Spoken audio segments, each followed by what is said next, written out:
काठी राजवाडी होळीनिमित्त सातपुड्यात ढोल आणि घुंगरांसह पारंपरिक नृत्याचा आणि हजारोंच्या साक्षीने पेटली।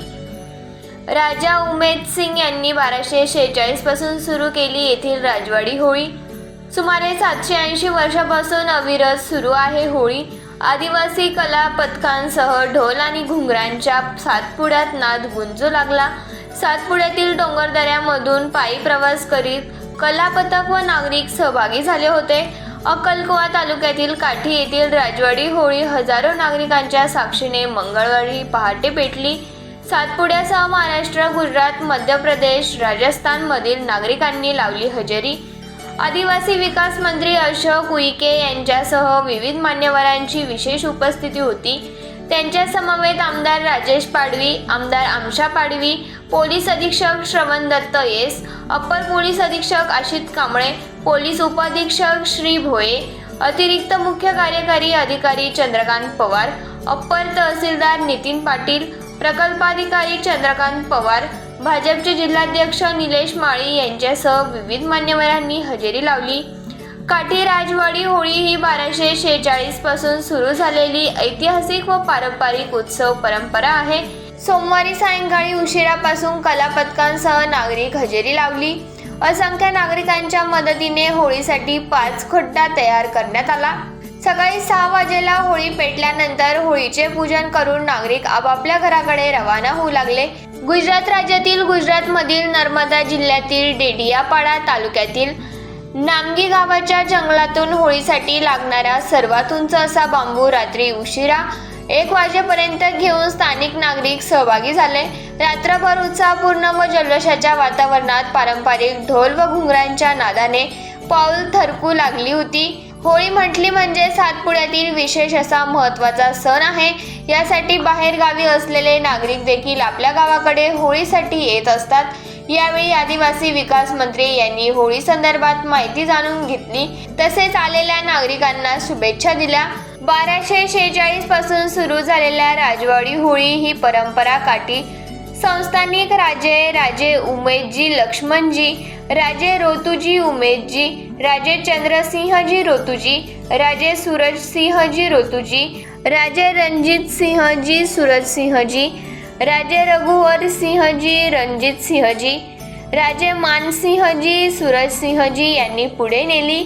या काठी संस्थेचे राजवाडी वंशज पृथ्वीसिंग उदयसिंग पाडवी, मोहनसिंग भगतसिंग पाडवी, महेंद्रसिंग प्रतापसिंग पाडवी, राजेंद्रसिंग प्रतापसिंग पाडवी, शेरसिंग केसरसिंग पाडवी, बहादूरसिंग नटवरसिंग पाडवी, गणपतसिंग नटवरसिंग पाडवी होळी पूजन करण्यासाठी उपस्थित होते।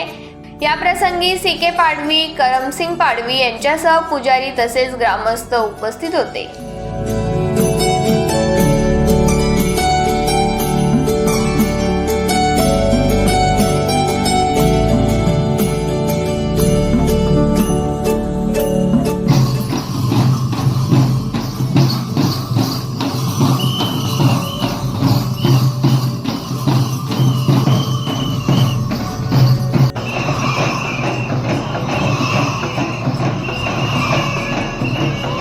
बडास कोपऱ्याचे कुमान सिंग भंजावडवी म्हणून बोलतो आहे।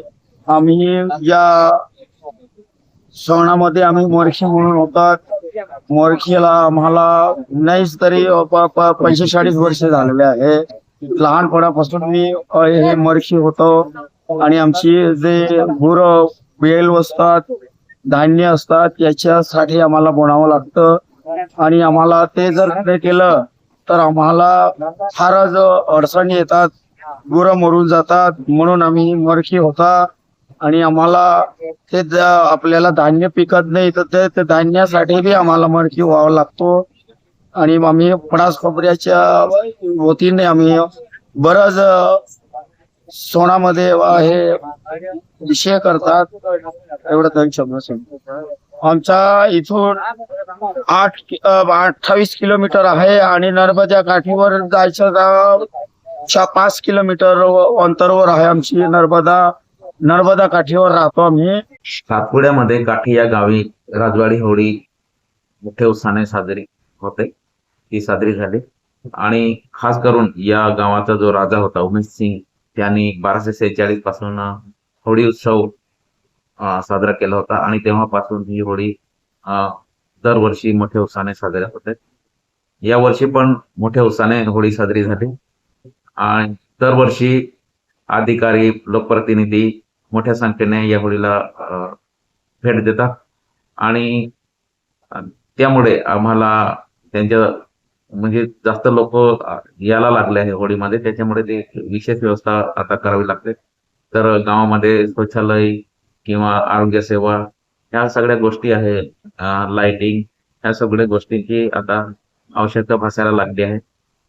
दरवर्षी आमचे जे नेतृत्व आहे किंवा आगेवान आहे ते घोषणा करतात की काठीसाठी हे केलं पाहिजे ते केलं पाहिजे. यावर्षी पण आदिवासी विकास मंत्री आले आणि त्यांनी 2 कोटी देऊ त्याच्यामध्ये शौचालय आहे, प्रेक्षक गॅलरी आहे, ह्या सगळ्या गोष्टी किंवा भौतिक ज्या सुविधा आहे हे करून घेता येईल अशा पद्धतीने आश्वासन दिलेलं आहे. बघू आता पुढच्या वेळी कसं असतं. पण पारंपरिक पद्धतीने सलाबादाप्रमाणे दरवर्षी होळी सण मोठ्या उत्साहाने साजरा होतो. याच्यामध्ये मध्य प्रदेश आहे, गुजरात आहे, ज्याप्रमाणे संपूर्ण भारतामधून अभ्यास करणारी बरीच मंडळी या होळीसाठी येतात आणि होळी सण हा आदिवासी पारंपरिक पद्धतीने आदिवासींनी तयार केलेले ढोल, त्याच्यानंतर ढोलबिया, त्याच्यानंतर पावरी ह्या सगळ्या गोष्टी या ठिकाणी मोठ्या उत्साहाने साजरी केली गेली. यावर्षी सण मोठ्या उत्साहाने साजरी केली आणि या होळीमध्ये एक विशेष असतं की होळीचा दांडा जो असतो तो पूर्व दिशेलाच पडला पाहिजे आणि उत्तर किंवा दक्षिण किंवा वेगळ्या दिशेने पडला तर येणारे वर्ष हे अशुभ असतं असं अनुमान या ठिकाणी काढला जातो. यावर्षी आता आमचे जे पूजाविधी करणारे लोक आहेत ते त्यांच्याकडनं माहिती घ्यावी लागेल की यावर्षी कशा पद्धतीने होळीचा दांडा पडला आहे, त्याच्यासाठी येणारे वर्ष कसे असेल याचे अनुमान ते जरा आणि हे करत असतात. तर यावर्षी आपल्याला समजेल की त्यांच्याकडनं माहिती घ्यावी लागेल.